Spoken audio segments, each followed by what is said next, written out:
దసరా ఉత్సవాలు ఇంద్రకీలాద్రి విజయవాడలో చాలా వైభవంగా జరుగుతున్నాయి. దేవి శరన్నవరాత్రుల్లో ఈరోజు 6వ రోజు కనకదుర్గమ్మ అమ్మవారు ఈరోజు శ్రీ లలితా త్రిపుర సుందరి అమ్మవారి అవతారంలో భక్తజన సందోహానికి దర్శన భాగ్యాన్ని కలగజేస్తున్నారు. ఈరోజు నేను మీకు ఇచ్చే హెల్త్ టిప్ పెరి ఆర్థరైటిస్ అంటే ఫ్రోజన్ షోల్డర్ అని అంటారు. సో చాలామంది పేషెంట్లు నా దగ్గరికి వచ్చినప్పుడు ఈ భుజం అనేది స్టిఫ్ అయిపోయిందండి, ఇది మూవ్ అవ్వట్లేదు అని చెప్తూ ఉంటారు. దీన్ని మనం ఫ్రోజన్ షోల్డర్ ఆర్ పెరియార్థరైటిస్ షోల్డర్ అంటాం. మామూలుగా మన షోల్డర్ జాయింట్ చాలా హైట్ వరకు అంటే ఈ మూమెంట్ వరకు వస్తుంది. కానీ ఈ ఫ్రోజన్ షోల్డర్ వాళ్ళు ఫస్ట్ 15 degrees వరకు కొంచెం పెయిన్ లేకుండా 15 to 90 degrees ఈ అబ్డక్షన్ అనేది చాలా పెయిన్ వస్తుంది.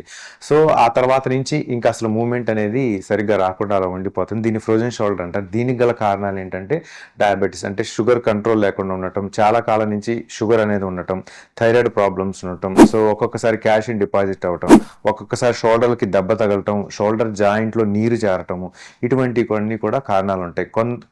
కొన్నిసార్లు పార్కిన్సోనిజం పేషెంట్స్లో కూడా ఈ ఫ్రోజన్ షోల్డర్ అని వస్తుంది. సో ఇటువంటి వాళ్ళలో మన ట్రీట్మెంట్ ఏముంటుందంటే, సో ఇనీషియల్గా షోల్డర్ ఎక్సర్సైజెస్ అనేది ఫిజికల్ థెరపీ అనేది చెప్తూ ఉంటాము. తర్వాత కొన్ని పెయిన్ కిల్లర్స్ అని కొన్ని రోజుల పాటు వాడుతుంటాము. ఈ ఎక్సర్సైజులు, పెయిన్ కిల్లర్స్ అండ్ దెన్ ఈ షోల్డర్కి కొన్ని ఆయింట్మెంట్స్ అప్లై చేయటము, హాట్ వాటర్ ఫర్మెంటేషన్ పెట్టడం వలన చాలామందికి రిలీఫ్ అనేది జరుగుతుందన్నమాట.